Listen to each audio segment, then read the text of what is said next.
they try to push you to your edge in terms of the discomfort. So how would you say you've dealt with that piece? So they do. They absolutely do. The closest thing they can replicate to the miseries of combat are physical exhaustion. And that's what they capitalize in through your training to see if when it really, really gets nasty, whether you can keep going. And what they're essentially doing is validating that you have what it takes to put mind over matter, that your body will do whatever your mind tells it to do, regardless of its discomfort.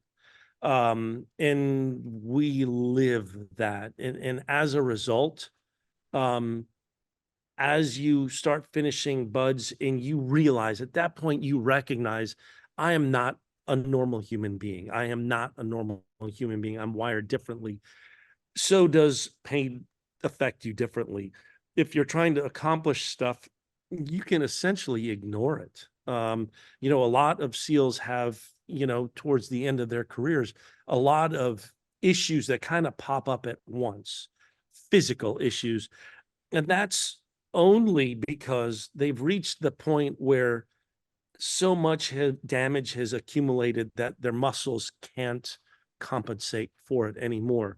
But during the course of whatever you're doing, if it's hotter, okay, fine. If it's colder, okay, it's fine. If I'm losing sleep, okay, it's fine. If I'm doing things that no one else, that's fine. You're wired that way. We've been selected that way.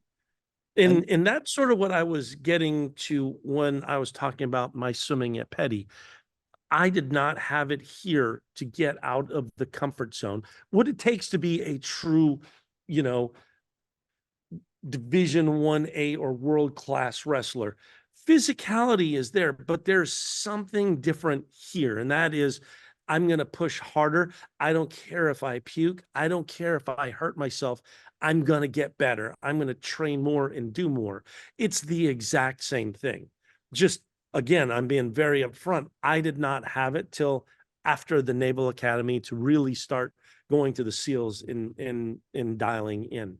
But you may very well have it right now because you're experiencing it in wrestling. You've got good guys and you've got great guys. Just try to characterize the difference. Well, look, both of them physical studs, both of them very confident. What is the difference? I mean, it's an interesting point. do you think everyone has the capacity to develop it, or do you think it's something that's innately like wired in us that like it's different? No, I think it comes back to the core. Are you living or are you alive? If Some you're willing to step out and be like, hey, I'm living, I think it's very easy to bring that out. If you're alive and you're comfortable with 9 to 5, there might be those outliers that can experience it or develop it, but it's a different outlook on life from my perspective. Yeah. And I do think that like, okay, let's say you've developed the skill to feel through your fears and take risks, for example, right? And you go and take the risks and you go and work hard. But there's certain limits that people have that when they reach that limit, they're like, this is too hard. Or they'll see like my body can't take it anymore. From that perspective, do you think everyone even like a mental state, can they develop a mental state to overcome like a very, very like valley of despair type of moment and overcome that? Or like what would you say for that? In the same way that I can take someone that's 5'2" and make them a long distance runner, they can develop it, but it's never going to be the same as someone that's 6 foot.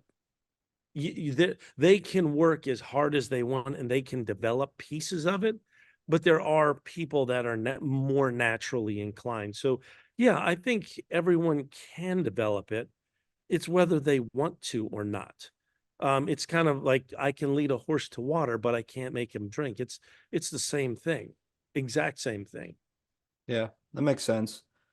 So, in your time as a Navy SEAL, what do you think are some of like the biggest life lessons you've learned, right? I know that a lot of people listening, they might not necessarily like be on the path to becoming Navy SEALs, but I think there are definitely a lot of lessons we can extract that maybe can be applied universally to parts of life. So, what do you think are some of like the biggest life lessons you've learned as your time as a Navy One, SEAL? you can't do it alone.